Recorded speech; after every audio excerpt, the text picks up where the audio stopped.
All right, we are now in the interior of 5214T, the 2019 Tho Quantum. I'm going to start all the way at the rear of this camper and kind of work my way forward. So in the rear of the camper back here, you have the style shades where you give them a little tug and they wind up.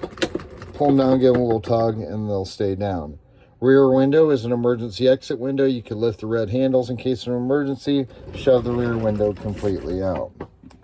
On the side of the bed over here, you have some 110 outlets over here in the corner. Storage in your cabinets up above the bed. There'll be some little lights underneath. They have push buttons right in the center to turn those lights on. Same style shade, and windows will open up behind the headboard there. Small little cubby on the one side of the bed and a small cabinet down below. Previous owner had a little shelf. The remote for the TV is in that shelf. Again, all TVs are connected to sorry, excuse me. All TVs are connected to the air television antenna. If you go to menu and do a channel search, it will pull in your locals. 110 outlets, USB ports, and 12-volt outlets over here on the side. Thermostat for rear air conditioner. You can slide this over to the cool function. Most people leave it in the auto, and then you have the slider here to determine temperature. Storage in the closet and drawers at the base of the bed. Main light switch for the bedroom area here. Again, television. Windows. A lot of them will have this style window where it just kind of cranks out. These tip open just a few inches. At the base of the bed, you're going to have your fuses and breakers here in the corner. This cover you'll push in that pops down. Things are labeled on the cover what they are, but you have 110 breakers and 12-volt fuses. Now the bed tips up. Well, I should say the mattress will kind of tip up. And there is a storage compartment over here. And then on this side, it's miscellaneous electrical. But in the corner down there, you'll see the red handle. That's to drain the fresh water tank. Right there's your fresh water tank. I do have some water in the fresh water tank, but that is water I put in it. Bedroom door is the style where you push down on the latch and it will release to close. Same thing with the bathroom door. Moving into the bathroom area, you have storage in your cabinet down below the sink. Sink is pretty self-explanatory, and storage in your vanity. Toilet is the side flush toilet. The pedal's on your right-hand side here. Storage in the cabinet up above. Nice size walk-in shower here with a skylight in the top. On your shower doors, there's a little transport latch. Make sure to latch that before you drive down the road so the doors aren't banging around. Resettable GFCI, like I talked about earlier in my video right here, so that will control more than one outlet. You have a touchpad over here. On the touchpad, you could adjust what temperature you want your water at with your arrow keys. Again, once this senses flow, you'll see this thing light up and the little icons start circulating. That means it's heating the water. So anytime you turn the hot water on, you're going to see this illuminate and start heating the water. Over here on the corner of the wall, you have another light switch for the bathroom area and one for the fan up top. Moving out of the bathroom area, you have a nice little bunk area here. There's a ladder for the top bunk, storage in the drawers down below, curtains that pull across, and then both of them do have TVs with built-in DVD players on the side.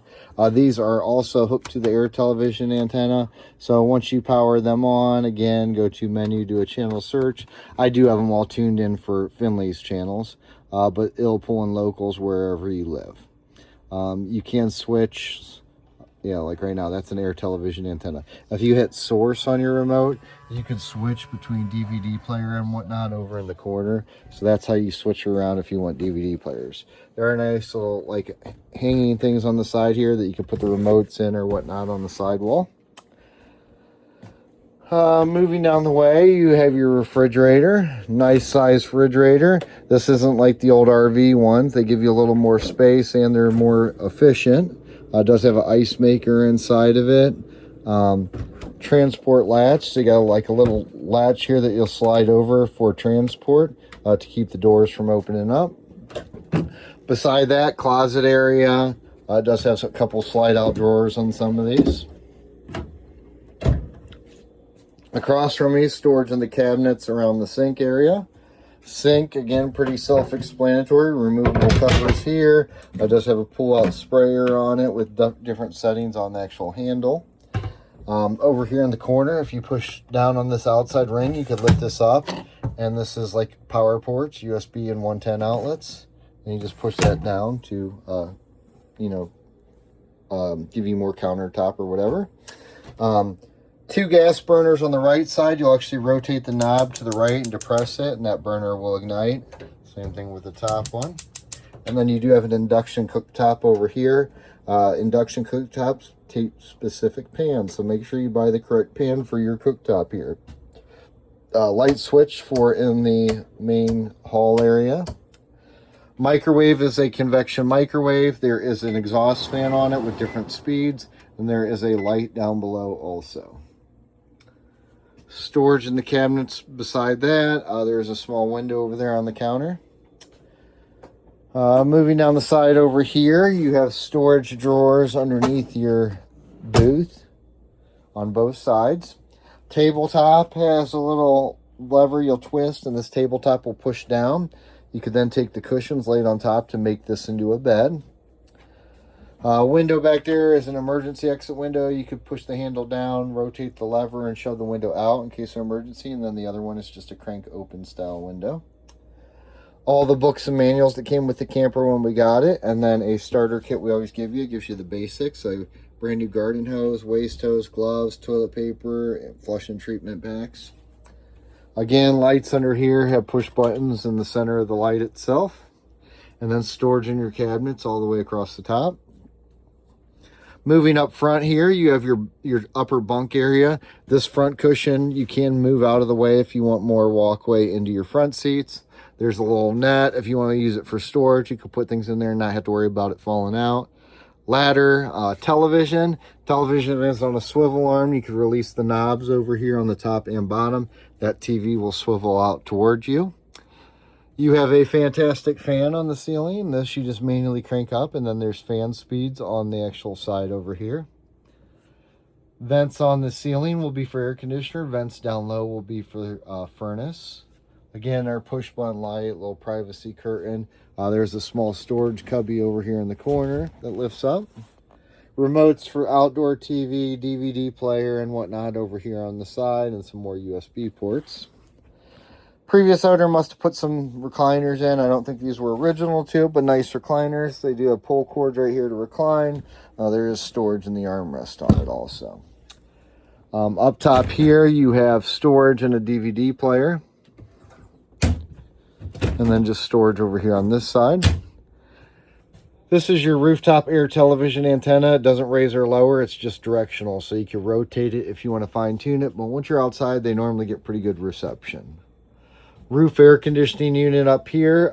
If you want a big blast of air, you could open these vents. If you close this, it disperses more out of the round vents on the ceiling. There are washable filters up here also. Smoke alarm up top there. And then down underneath the dinette, there's your LP and carbon monoxide alarm over in the corner, along with a couple 110 outlets. Up top here, just storage in the top area.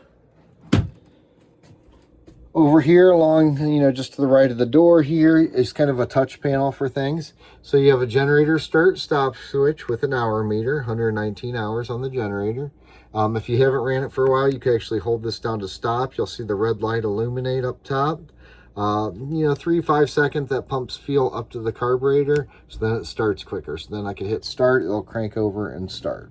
You have push buttons here that you'll push, and it'll illuminate lights up top to show you LP gas, battery, fresh water, black water, and gray water conditions. So you just hold the button and it'll show you how much is in those. Slide out control for your slide out. This is a Swintech style slide out. So when you extend, hold the button down. When the slide is all the way out, Keep your finger on the button for about 3 to 5 seconds. It keeps everything in line. Same thing with going to bring the slide back in. Once the slide's all the way in, keep your finger on that button for about 3 to 5 seconds. Schwintex tend to get out of sync sometimes, and when you keep your finger on that button, it keeps everything in line. It does have tank heaters on it, so if you get into cold weather, you can turn the tank heaters on. Then you have a switch here for the water pump. Water pump only needs to be turned on when you're pumping out of the fresh water tank, that water you take with you that's underneath the bed. When you're hooked to the garden hose, you have the pressure of the garden hose, so you don't need any kind of pump. Down here, this is like a display that tells you what kind of service you're plugged into. You can scroll through, shut things off if you don't want it on, but for the most part, this does everything it needs to on its own. Thermostat for heating and cooling. This one will do heat and cold. The one in the rear bedroom only does air conditioning. Over here, you have a touchpad. This is removable. You can carry it around the camper. It is rechargeable. Code to get into this is 4 zeros. It'll unlock, and then you can control these different things with it. And if you hit next, it takes you to one other menu. Make sure to clip that back on there so you don't lose it, and it will time out when it's done and shut off on its own. Down below is your leveling system for the camper. This, you have to have parking brake depressed, ignition key on, or engine running in some scenarios. But you're going to power on. Once you power on and you're unhooked, if you want leveling, and this is a pretty stout camper, so you don't have to put the leveling down every time. That's entirely up to you. But you'll power on, hit auto level, set back, let it do its thing. When it's done leveling, it's going to say success on the screen, and it'll give you a green light. When it is time to retract the jacks, you could power on and hit retract, and it'll bring back all those jacks up.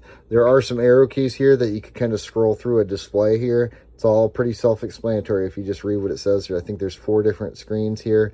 There's like a manual mode, so if you want to control things manually, you could switch it to manual. It'll say hit enter. I could hit enter. If I hit front, it's going to put the fronts down. If I hit rear, it's going to put the rears down. If I hit left, it's going to put the front left, rear left down. If I hit right, it's going to put the front right, rear right down to give you your tilt side to side. If you want to retract one of those, you could hit retract and then front or rear or whatever. But most people use the power on in auto and power on and retract. Down below, a solar controller, like I say. That way, you know, it basically regulates solar coming into the camper, and kind of does that all on its own. Main battery disconnect switch over there. Make sure to shut that off when it goes into storage. That way, if you have a light on or something, it doesn't drain your battery down. Over here, this is the inverter for the camper. What an inverter does is it takes 12-volt battery power, converts it to electricity for specific outlets and TVs. Most of the time, it's like interior TVs and whatnot, and also sometimes to the fridge. Well, in this case, the refrigerator in your scenario.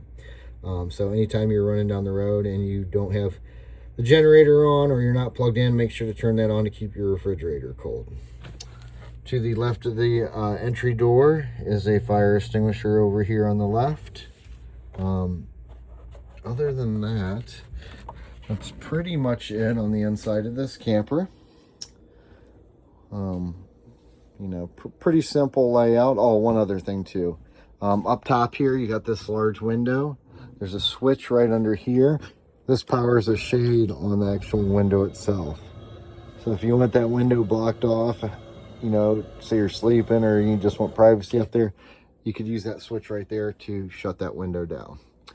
Other than that, that concludes the interior video of this camper. We appreciate your business and hope you enjoy your new purchase. Thank you.